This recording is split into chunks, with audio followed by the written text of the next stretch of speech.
안녕, 계잡주 때려잡는 형이야. 이번 주에는 고려아연에 버금가는 존나게 어처구니 없는 회사가 또 하나 나왔는데 말이지. 그 회사는 바로 금요일에 공시를 무려 5개나 쏟아내버린 이스페타시스인 것이에요. 이거 완전히 기존 주주들하고 애널리스트 엿먹여버리는 일이 벌어졌는데 도대체 무슨 일인지 알아봐보기로 하자. 시작하기 전에 구독과 알람 설정 해주면 개인 소액주주들의 입장을 대변하기 위해 더욱 노력할 테니 부탁한다. 먼저 이 사건을 이해하려면 11월 초로 가서 뉴스를 하나 봐야 한다는 것이에요. 11월 4일에 한 언론사에서 이수그룹이 제이오를 인수 추진한다는 내용을 단독 보도하는데, IB 업계를 통해 이수그룹이 제이오 지분의 40%를 3천억 원대 수준의 인수를 추진한다고 기사화된 것이다. 그런데 그 자금을 유상증자를 통해 조달하겠다는 소문이 돌았다는 내용도 있었다는 거예요.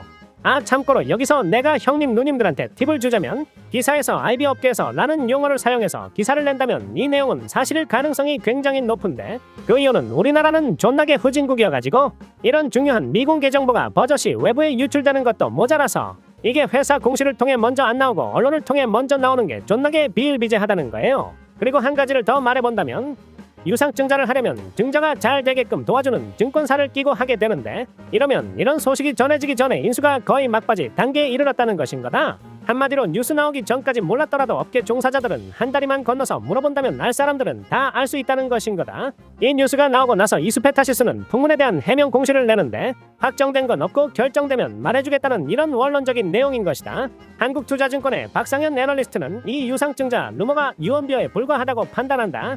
증설이 있더라도 유증까지 필요할 수준은 아닐 것이다. 이 정도 규모의 케이펙스라면 유상증자는 불필요하다. 전략적 M&A 가능성도 높지 않다고 생각한다. 사업적 시너지를 크게 기대하기 어렵다. 무엇보다도 현재 이수페타시스의 공식 의견이 사실무근이다. 그래서 이 조정된 시기를 투자 기회로 해석해볼 수 있다. 이렇게 말하고 있는 거예요. 뭐 이 정도면 유상증자가 없을 거라는 확신의 참모습인데, 오히려 기관들은 이 소문이 감지되는 순간 10월 29일부터 보유하고 있는 주식을 존나게 팔고 있었고, 단독 보도가 나온 다음 날인 11월 5일에는 무려 100만 주나 매도해버리는데, 다시 한번 느끼지만 국장에서는 미공개 정보라는 것이 없다고 보면 되는 것인 거다. 10월 25일부터 2주간 무려 30% 수준이 폭락했는데, 개미만 미친듯이 사고 있는 이 상황이 회사에서는 얼마나 비웃고 있었을까 생각하니 존나게 화가 난다는 거예요. 그리고 11월 7일 금요일 회사는 주식회사 제이오를 인수한다는 내용, 그리고 유상증자한다는 내용, 시설투자한다는 내용을 한꺼번에 공시로 쏟아내는데, 이 공시가 나온 타임라인을 볼 필요가 있다는 거예요.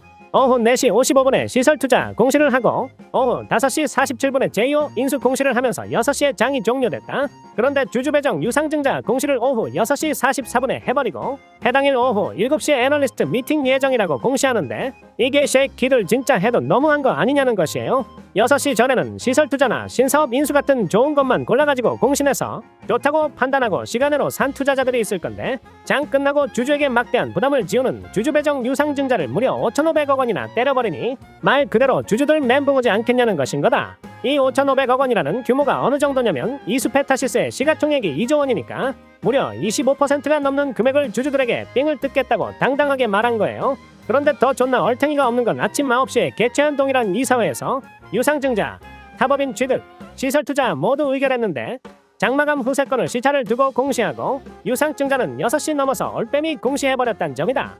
진짜 이 정도면 고려아연 최은범보다 더 심각한 수준인 것 같다는 거예요.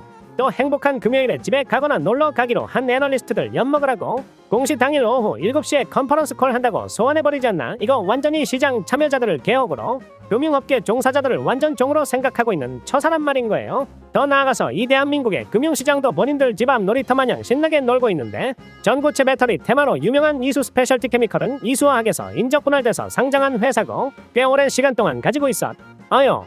전고체 배터리 사업한다고 폭등했던 이수화학은 고점 대비 마이너스 80%가 넘는 손실을 기록하며 시가총액이 1,700억 수준밖에 안 되는데, 분할해서 상장한 이수 스페셜티 케미컬은 전고체 테마로 시가총액이 1조 1천억 원을 넘는다는 거예요. 내가 설명하면서도 이게 지금 말이 되는 상황인가 싶은데 국장에서는 너무나 자연스럽다는 것인 거다. 그리고 이수화학은 본업하고는 연관도 없는 이수건설의 실적 악화 때문에 골머리를 앓고 있는데, 워크아웃된 회사를 살린답시며 2009년 자회사로 편입하더니 2013년까지 총 1,760억 원 출자하고 2018년에 600억 원, 2021년에는 서울 반포동에 사업까지 팔면서 700억 원을 추가 출자, 거기에 바로 며칠 전인 11월 8일에도 700억 원을 출자해버린 거예요. 말 그대로 이수화학에서 존나게 번 돈을 이수건설 심폐소생술 하는데 15년을 날려먹고 있단 말인 거다.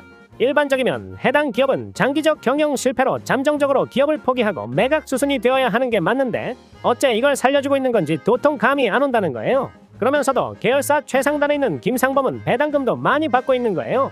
그래서 오늘의 한마디, 이수그룹 관련 회사는 통으로 피하는 게 답이다. 사지 말라는 뜻이다. 끝.